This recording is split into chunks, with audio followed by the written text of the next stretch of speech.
सनातन सनातन र धर्म के एकै विषय हो त? हामी सनातनलाई हिन्दू धर्म भनेर जोडेर हेर्छौँ है, एन्ड हिन्दू धर्मलाई हामी सनातन भनेर जोडेर हेर्छौँ। यसको वास्तविक सत्य के हो त? के सनातन भनेको हिन्दू धर्म नै हो त? कि हिन्दू धर्म भनेको सनातन नै हो त? वास्तविक रहस्य के हो? सनातन धर्म भनेको के हो? तपाईको बुझाइ के छ यसमा? तपाईलाई के लाग्छ कि सनातन भनेको धर्म हो, या सनातन भनेको हिन्दू धर्म हो, या हिन्दू धर्म भनेको नै सनातन धर्म, सनातन हो या सनातन धर्म हो? तपाईलाई के लाग्छ? आज यो विषयमा विस्तृत छलफल गरौँ है त। सनातन भनेको आखिर के हो त?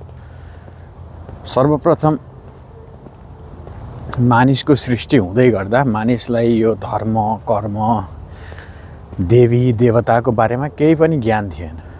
क्रमिक रूपमा मानिसको बौद्धिक विकास हुने क्रममा मानिसले चाहिँ आफ्नो दैनिक जीवनमा अनेकन कुराहरूको चाहिँ प्रयोग गर्न थाल्यो। त्यही प्रयोगहरू गर्दा गर्दै त्यही प्रयोगहरू जो हामीले दैनिक जीवनमा चाहिँ लिएर आउँछौँ, व्यवहारमा लिएर आउँछौँ, त्यही प्रयोगको र अभ्यासको एक समष्टिगत स्वरूप नै अहिलेको समाज, अहिलेको परम्परा, अहिलेको धर्म हो है। त्यसै गरी हाम्रो पूर्वीय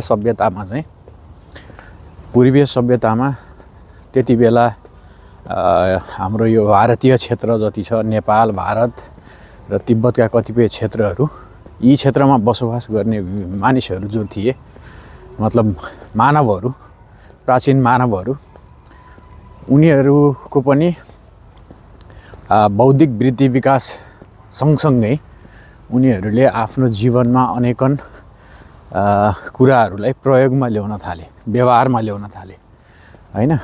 जन्मदेखि मृत्युसम्म या मृत्यु भइसके पछाडिसम्मको लागि उनीहरूले विभिन्न सिद्धान्तहरू, सोचहरू, नियमहरू को वृद्धि विकास गर्दै जान थाले है पूर्वीय सभ्यतामा। पश्चिमी सभ्यता त धेरै पछि सुरु भएको हो। धेरै पहिले त अब अफ्रिकाबाट सुरु भएको मानव सम्प्रदाय अथवा मानवको प्रजाति चाहिँ अफ्रिकन जुन कन्टिनेन्ट छ, अफ्रिकन नेपालीमा के भन्छ कन्टिनेन्टलाई? महाद्वीप छ। अफ्रिकाको महाद्वीपबाट चाहिँ मानवको सम्प्रदाय सुरु भएको भनेर हामी सम्पूर्ण विश्वास गर्दछौँ। त्यस पछाडि त्यहाँबाट बसाइँ सर्दै विभिन्न ठाउँहरूमा गए मानिसहरू र हजारौँ वर्ष अगाडि, 50-60 हजार वर्ष अगाडि हाम्रो चाहिँ पूर्वीय सभ्यताको पनि विकास भएको भन्ने एउटा खोज र अनुसन्धानले देखाउँदछ। विभिन्न कुराहरू, जुन विभिन्न आर्कियोलोजिकल कुराहरूको जुन अध्ययनले चाहिँ देखाउँदछ कि हाम्रो पूर्वीय सभ्यता पनि 40-50 हजार वर्ष पुरानो रहेको छ। र त्यही अनुरूप त्यति बेलाका मानिसहरूले चाहिँ आफ्नो जीवनलाई सहज र सरल बनाउनको निमित्त विभिन्न नियम पद्धतिहरूको विकास गर्दै गए। त्यही नियम र पद्धतिहरूलाई चाहिँ आफ्नो व्यवहारमा पनि लागू गर्दै गए र आफ्नो सानो सानो जुन कम्युनिटी हुन्थ्यो त्यति बेला, समुदाय भनौँ, आफ्नो समुदायमा ती कुराहरूलाई प्रचलनमा ल्याउन थाले है। र यी कुराहरूलाई प्रचलनमा हजारौँ वर्षसम्म चाहिँ अभ्यास हुँदै गयो। त्यति बेलादेखि नै हजार वर्षसम्म हैन। र त्यो समय अन्तरालमा विभिन्न उतार चढावको सामना चाहिँ मानव सम्प्रदायले गर्नु पर्यो। चाहे उनीहरू पृथ्वीको जुनसुकै कुनामा रहेका हुन्, विभिन्न प्राकृतिक प्रकोपहरू र विभिन्न घटनाक्रमहरू हैन, विभिन्न टकरावहरू, विभिन्न युद्धहरू भोग्दै जान पर्यो। र त्यति नै त्यसै समय दौरानमा विभिन्न बौद्धिक व्यक्तित्वहरूको पनि जन्म भएको पाउन सकिन्छ, जसलाई चाहिँ हामी पूर्वीय सभ्यतामा ऋषि मुनिहरू भनेर भन्ने गर्दछौँ। जो चाहिँ अलिकति बौद्धिक खालको व्यक्ति हुन्थ्यो। त्यति बेला उसलाई चाहिँ हामी ऋषि मुनि अथवा ऋषि भनेर सम्बोधन गर्ने गर्थ्यौँ उति बेला हैन। र त्यति बेलाका मानिसहरूले पनि ती बौद्धिक व्यक्तित्वहरूलाई चाहिँ एक ऋषि मुनिकै दर्जा दिन्थे। एउटा चाहिँ भनौँ न समुदायको एक बौद्धिक वर्ग जो चाहिँ अलिकति भिन्न सोच राख्दथ्यो र आफ्नो विगत र वर्तमानको जुन परिवेश छ त्यसको ज्ञान अथवा सूचना राख्ने गर्दथ्यो, जसलाई हामी ऋषि भनेर भन्ने गर्दछौँ। र उनीहरूले चाहिँ विविध सोचहरू पैदा गरे, विविध नियमहरू हैन को उत्पादन गरे, प्रकृतिलाई लिएर, यो ब्रह्माण्डलाई लिएर र ब्रह्माण्डको रचयतालाई लिएर। सर्वप्रथम त अब यी विषयहरू केही पनि थिएन हैन। सर्वप्रथम भगवान यो रीतिथिति देवी देवता भन्ने कुराहरू थिएन। मानिस प्रकृति पूजक थियो हैन पूर्वीय सभ्यतामा पहिला। अब ऋषिमुनिको पालामा, वेदको पालामा आजभन्दा 4000-5000 वर्ष अगाडि हाम्रो पूर्वीय सभ्यता भनेको केवल प्रकृति पूजक थियो हैन। सूर्यलाई पूजा गर्ने, चन्द्रमालाई, विविध ग्रहहरूको पनि खोज तथा अनुसन्धान त्यति बेला नै पूर्वीय सभ्यतामा भइसकेको थियो आजभन्दा 3000-4000 वर्ष अगाडि। ताकि पश्चिमी सभ्यतामा अहिले भर्खर 200-300 वर्ष अगाडि बिस्तारै चाहिँ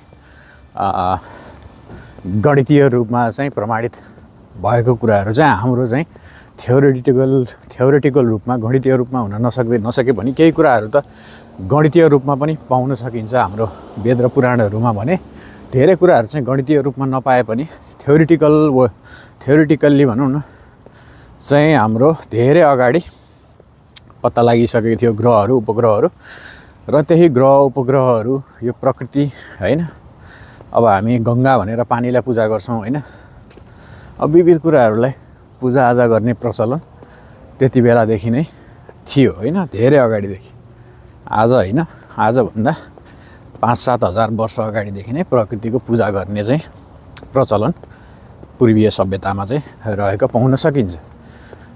पूजा गर्ने मतलब प्रकृतिलाई चाहिँ एउटा भनौँ न दैवीय गुण भएको, परलौकीय गुण भएको चाहिँ एउटा शक्तिको रूपमा चाहिँ लिएर पूजा गर्ने प्रचलन चाहिँ आजभन्दा 5-7 हजार 10 हजार वर्ष अगाडिदेखि नै पूर्वीय सभ्यतामा भएको पाइन्छ। अब त्यति बेला चाहिँ अहिलेको राम, सीता, यो त्यो हैन, जति पनि अहिलेका पछिका कृष्ण, शिव, विष्णु, ब्रह्मा भनेर हामी जान्दछौँ हैन, भगवानहरू, उनीहरूको चाहिँ अस्तित्व त्यति बेला थिएन। उनीहरूको अस्तित्व चाहिँ अलि पछि नै विकास हुँदै आएको हो हैन। अब त्यति बेलाका सायद महादेवले पनि जन्म लिएका हुन सक्छन् धेरै अगाडि। विविध देवताहरू जति पनि हाम्रो पूर्वीय सभ्यतामा अहिलेसम्म छन्, उनीहरूको कुनै न कुनै समयमा जन्म भएको हुनसक्छ यो पृथ्वीमा। र मानिसहरूले चाहिँ अब बिस्तारै 3000 वर्ष अगाडि चाहिँ सिन्धु घाटीको सभ्यता पछाडि अब सिन्धु घाटीमा बस्ने मानिसहरूलाई र सिन्धु घाटीबाट चाहिँ बसाइ सरेर हिँड्ने मानिसहरूलाई चाहिँ पर्सियनहरूले र युरोपियनहरूले चाहिँ हिन्दू भनेर सम्बोधन गरिदिनाले हिन्दू शब्दको विकास भएको देखिन्छ हैन, इतिहासलाई खोतालेर हेर्ने हो भने। र त्यही सभ्यतामा, सिन्धु सभ्यताबाट बाहिर निस्किएका मानिसहरूलाई हिन्दू भनियो। र त्यही हिन्दू अथवा भनौँ सिन्धु सभ्यतामा हुर्किएर पलेर बढेर आफ्नो जीवनयापन गर्ने र त्यही हिन्दू सभ्यता अन्तर्गतको नियम कानुन र त्यही सिन्धु सभ्यताले जस्तो किसिमको जीवनशैली अपनाउँथ्यो त्यस्तै अपनाउने व्यक्तिहरूलाई चाहिँ पछि गएर हिन्दू भनेर सम्बोधन गर्न थालियो हैन। सो यसरी चाहिँ हिन्दू सभ्यताको विकास भएको देखिन्छ। र पछि गएर विभिन्न उपलेखहरूमा र विभिन्न लेखकहरू, विभिन्न पुराण लेखकहरू, कथा कहानी लेखकहरूले चाहिँ हिन्दू सभ्यतामा बस्ने व्यक्तिहरूलाई चाहिँ हिन्दू धर्म मान्ने व्यक्तिहरू भनेर उल्लेख गर्न थालेको देखिन्छ हैन। उनीहरूलाई विभिन्न कथा कहानीहरूमा चाहिँ सम्बोधन गर्नको निमित्त चाहिँ हिन्दू धर्म मान्ने व्यक्तिहरू, अब सिन्धु सभ्यता हुँदै हिन्दू भयो र हिन्दू सभ्यता मान्ने, सिन्धु र हिन्दू एउटै भयो, त्यही सभ्यता मान्ने व्यक्तिहरू, त्यही सभ्यतामा रहेको नीति नियम सिद्धान्तलाई अपनाउने व्यक्तिहरू, त्यही सिद्धान्त अनुरूप जीवन जिउने व्यक्तिहरू होइन, उनीहरूलाई चाहिँ हिन्दू भनेर भन्न थालियो र त्यही सिद्धान्त अनुकूल जीवनयापन गरिरहने व्यक्तिहरूलाई चाहिँ हिन्दू धर्म अपनाउने व्यक्तिहरू अथवा हिन्दू धर्म अन्तर्गतका व्यक्तिहरू भनेर सम्बोधन गर्न थालियो होइन। अब यसरी हिन्दू धर्म भनेर हिन्दू धर्मको चाहिँ विकास भएको देखिन्छ होइन। र हामीलाई चाहिँ पूर्वीय सभ्यता चाहिँ अब भारतीय क्षेत्रहरू, पहिला त अब सिमाना थिएन, भारत नेपाल भनौँ न 2000-3000 वर्ष अगाडि त यी सिमानाहरू केही पनि थिएन। भारत नेपाल तिब्बतका क्षेत्रहरू, चाइनाका सानो सानो ठाउँ ओगटेर चाहिँ आफ्नो कम्युनिटीका लिडरहरू हुने गर्थे। त्यति बेला भनौँ न शासकहरू आफ्नो आफ्नो एउटा सानो सानो कम्युनिटी हुन्थ्यो, ग्रुपहरू हुन्थ्यो होइन, समूहहरू हुन्थ्यो र त्यही समूहलाई चाहिँ व्यवस्थापन गर्ने, कन्ट्रोल गर्ने चाहिँ त्यति बेला त्यहाँका लिडरहरू भनौँ न, नेतृत्व गर्ने व्यक्तिहरू हुन्थ्यो र उनीहरूकै हिसाबले चाहिँ चल्दथ्यो। अहिलेको जस्तो ठुलो ठुलो क्षेत्र रहेको बोर्डरहरू होइन थिएन, मानिसहरू एकनासै थिए र अब भारतीय क्षेत्रबाट नेपालमा पनि मानिसहरूको बर्सासराई हुँदै गयो र हाम्रो तिब्बतीय क्षेत्रबाट मङ्गोलियन धर्म कर्म मान्नेहरू अथवा भनौँ मङ्गोलियन सिद्धान्त मान्ने व्यक्तिहरूको पनि नेपालमा बसेसराई हुँदै गयो र अहिलेसम्मको स्वरूपमा आएको देखिन्छ। अब यति भन्दै नदै गर्दा तपाईँहरूलाई के लाग्छ त, अब सनातन भनेको के हो त? के यो धर्म हो त?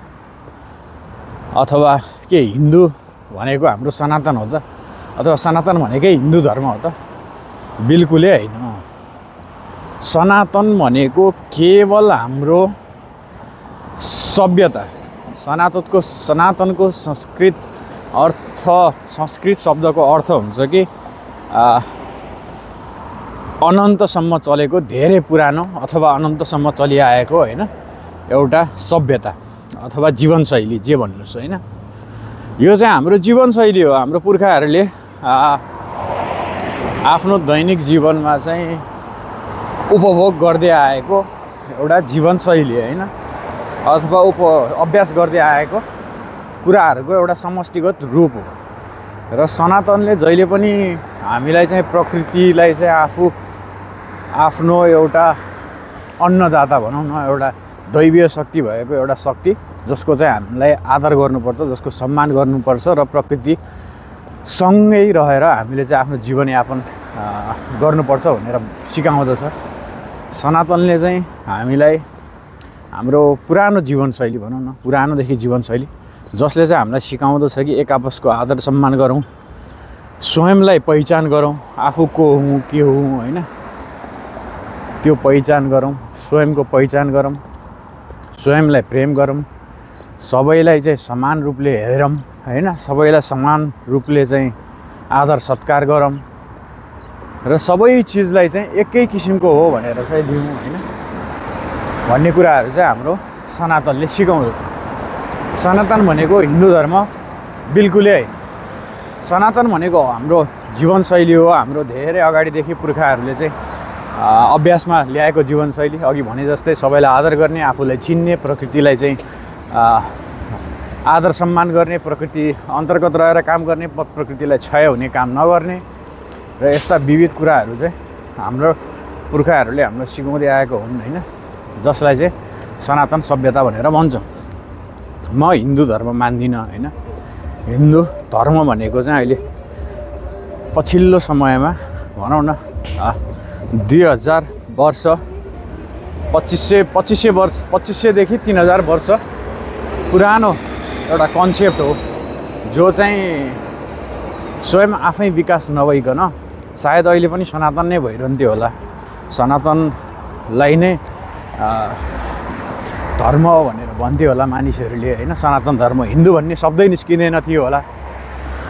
जब हिँड्नु भन्ने शब्द नै निस्किँदैन थियो होला यदि चाहिँ हामीलाई चाहिँ पर्सियनहरूले त्यति बेला सिन्धु घाटीमा बस्ने मानिसहरूलाई चाहिँ यिनीहरू हिन्दू हो भनेर नभनिदिएको भए र पर्सियन जति पनि खोज तथा अनुसन्धान गर्ने व्यक्तिहरू थिए त्यति बेला उनीहरूले चाहिँ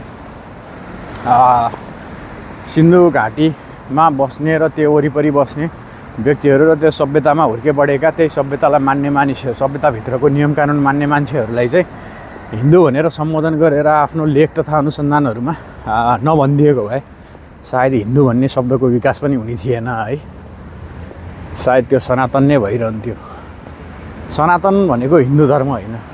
हिन्दू धर्म र जति पनि अरू धर्महरू चाहिँ अहिले हाम्रो पूर्वीय क्षेत्रमा मानिसहरूले अपनाउँदछन् ती सबै सनातन अन्तर्गतै पर्दछ होइन। त्यो चाहिँ हाम्रो हिन्दू धर्म भनेर चाहिँ बिल्कुलै हुँदै होइन। सनातन भनेको हाम्रो वे अफ लिभिङ।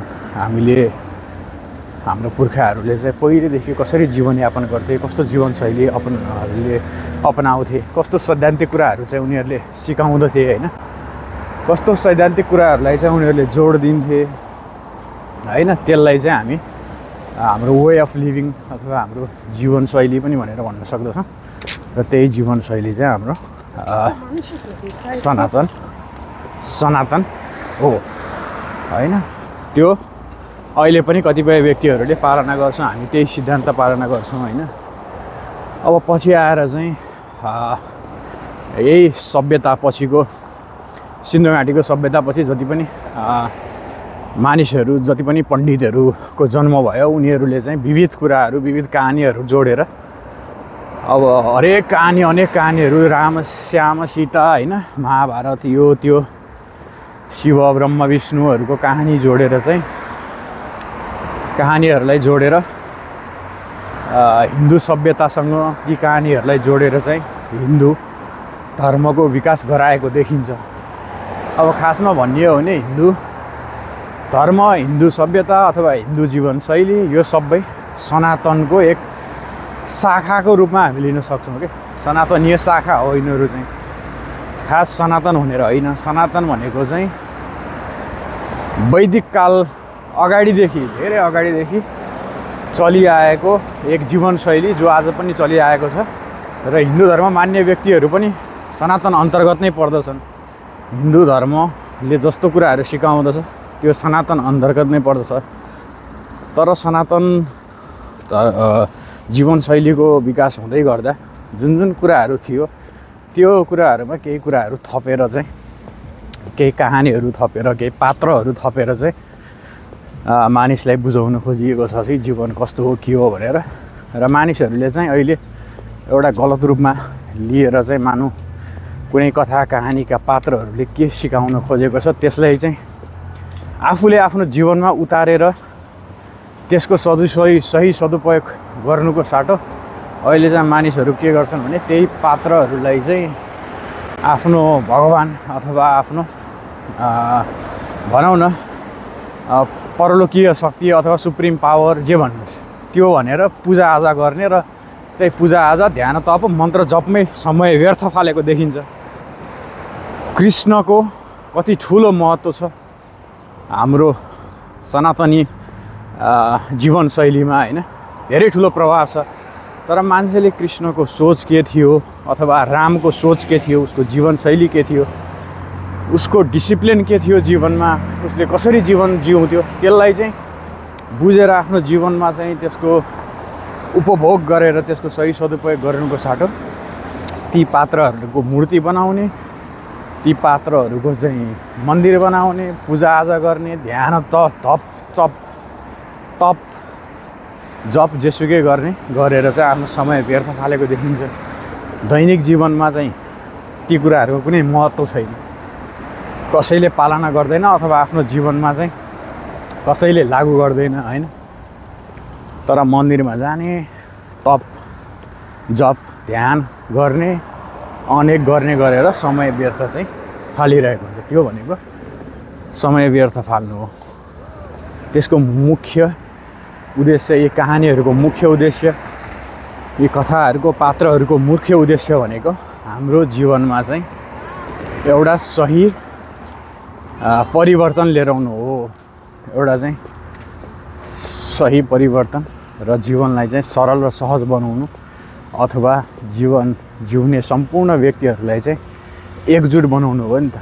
तर यहाँ त म प्रणामी, त शैव, त बुद्धिस्ट अथवा त क्रिस्चियन, त मुस्लिम भनेर एकअर्कालाई छुट्याउने, विभेद गर्ने र ती पात्रहरू जो ती घटनाका छन् मुख्य पात्रहरू, तिनीहरूलाई चाहिँ आफ्नो भगवान मान्ने र उनीहरूको मूर्ति बनाउने, मठ मन्दिर बनाउने, पूजाआजा गर्ने, ध्यान गर्नको निमित्त मन्त्रहरू बनाउने हैन, र खालि त्यही मन्त्र उच्चारण गरेर चाहिँ धर्म हुन्छ, जीवन राम्रो हुन्छ भन्ठान्ने यो मूर्खता मात्रै हो हैन। यो भिडियो हेर्नेहरूले सायद कतिले गाली पनि गर्ला नबुझेर।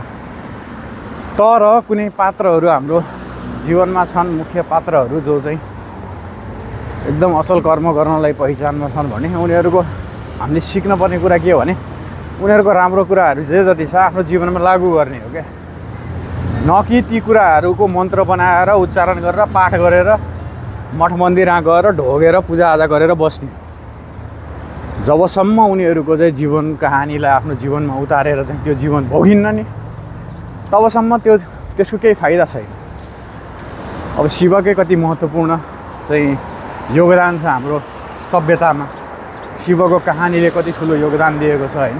तर मानिसहरू शिवको मठ मन्दिर बनाउने, गाँजा फुक्ने, चरेस फुक्ने, जय शम्भो भन्ने, शिवको बारेमा गुणगान गाउने, मन्त्रहरू चाहिँ हैन गाएर बस्ने। तर शिवको जुन जीवनशैली थियो, उनको जुन सोच थियो, शून्यतामा जाने सोच, सबै कुरा समान, र उनको जुन भनौँ न यो भौतिक जीवनलाई उनले जुन महत्त्व दिने थिएनन् हैन, भौतिक जीवन चाहिँ केही पनि होइन भन्ठान्थे, त्यो मान्छेले सोच्दैनन्। मान्छे भौतिक जीवनमा लिप्त छ हैन, कोही के कुरामा लिप्त छ, कोही के कुरामा लिप्त छ। तैपनि आफूले चाहिँ शिवभक्त भनेर बम गाँजा फुकेर म शिवभक्त हुँ, मैले चाहिँ एकदम मोक्ष पाउँछु अथवा मैले चाहिँ शान्ति पाउँछु हैन, अथवा के पाउँछु भनेर मान्छे गाँजा फुकेर शिवभक्त भन्छन् आफूलाई। तर त्यो होइन। शिवको सोच के हो थियो, शिवले के दिन खोजेको थियो समाजलाई, त्यो कुराहरूलाई चाहिँ अपनाएर चाहिँ आफ्नो जीवन त्यस्तै बनाउनु चाहिँ छोडेर मान्छेहरू अनेक नौटङ्की गर्छन्। यो पनि नौटङ्की नै हो, हरेक चिजहरू नौटङ्की नै हो। यदि त्यसको सही सत्य बुझेर त्यसलाई जीवनमा चाहिँ उतारेर चाहिँ कर्म गरिँदैन भने त्यो नौटङ्की मात्रै हो अथवा समयको फेरा फाल्न मात्रै हो। र यतिको कुरा गरिरहँदा तपाईँले कुरा बुझ्नुभयो होला सनातन के हो भनेर। सनातन भनेको चाहिँ बिल्कुलै हाम्रो पुर्खाहरूले चाहिँ जिउने जीवनशैली हो, जुन अहिलेसम्म निरन्तर चलिआएको छ। म आफूलाई हिन्दू पनि भन्दिनँ, म आफूलाई कुनै धर्मसँग जोडेर हेर्दिनँ। हाम्रो धर्म भनेको जिउनु हो, जीवन पाइएको छ है। र म सनातनी हो, आफूलाई चाहिँ सनातनी हो भनेर भन्न सक्छु, किनभने म पनि त्यही सनातनभित्रै हुर्केर आएको, त्यही सनातनले नै मेरो बौद्धिकता विकास गरिदिएको हो हैन।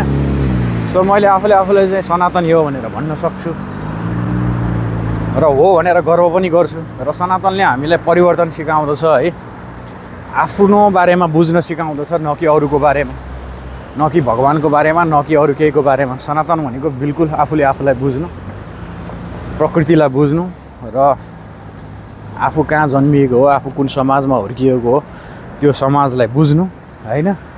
र त्यही समाज, प्रकृति र आफू स्वयंलाई के गर्दा उचित हुन्छ, सबैलाई चाहिँ के गर्दा फाइदा पुग्छ, सबैको कल्याण के गर्दा चाहिँ हुन्छ, त्यही किसिमको कर्महरू चाहिँ अपनाउनको निमित्त चाहिँ हामीलाई सनातनले चाहिँ प्रेरित गर्दछ।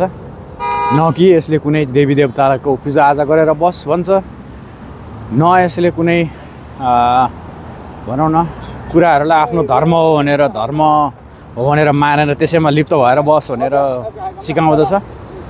यसले त केवल परिवर्तन हाम्रो चाहिँ एकमात्र विकल्प हो। परिवर्तन जरुरी छ, जसरी प्रकृति परिवर्तनशील छ त्यसरी हामी पनि परिवर्तन हुनुपर्दछ। प्रकृति सँगसँगै हाम्रो ज्ञान विवेक बुद्धि विवेक पनि परिवर्तन हुनुपर्दछ है। र सर्वप्रथम त यसले आफू स्वयंलाई चिन्न, आफूलाई स्वयंलाई जान्नलाई प्रेरित गर्दछ। आफूलाई जानिसके पछाडि मात्रै अरू कुराहरू जान्न सकिन्छ। आफूलाई प्रेम गर्न जानिसके पछाडि मात्रै अरू कुराहरूलाई प्रेम गर्न सकिन्छ है। त्यो भएको भएर तपाईँहरूले सायद बुझ्नुभयो होला सनातन भनेको के हो। सनातन भनेको हाम्रो जीवनशैली हो, न कि यो धर्म। र यो हाम्रो जीवनशैली धेरै अगाडि सुरु भएको र त्यसलाई हामीले अहिलेसम्म निरन्तरता दिइरहेका छौँ। सायद आगामी आउने भविष्यमा पनि निरन्तर भइरहन्छ होला है। र अरू पनि सभ्यताहरू छन् विश्वमा, अरू पनि धेरै सभ्यताहरू छन् जसको चाहिँ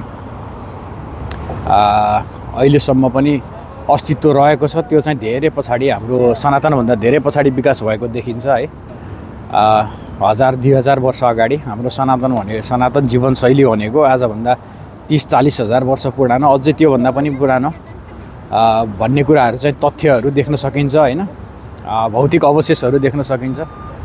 सो त्यो अहिले पनि अस्तित्वमा छ, किनकि त्यो प्रकृतिको परिवर्तनशील नियमलाई मान्दछ र प्रकृतिलाई चाहिँ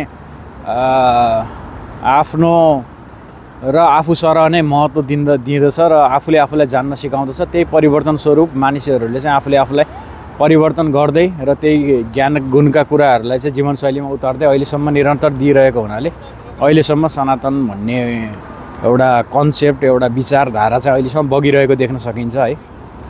यसले अड्केर बस्न सिकाउँदैन, यसले चाहिँ हामीलाई अगाडि बढ्न सिकाउँदछ। सो सायद तपाईँहरूको प्रश्नको केही प्रश्नहरू थियो भने सायद त्यसको पनि उत्तर तपाईँले पाउनु नै भयो होला है। र यो विषयलाई फेरि अर्को भिडियोमा फेरि कन्टिन्यू गर्ने नै छु म। तबसम्मको लागि चाहिँ यो भिडियोलाई यहीँ अन्त्य गर्न चाहन्छु।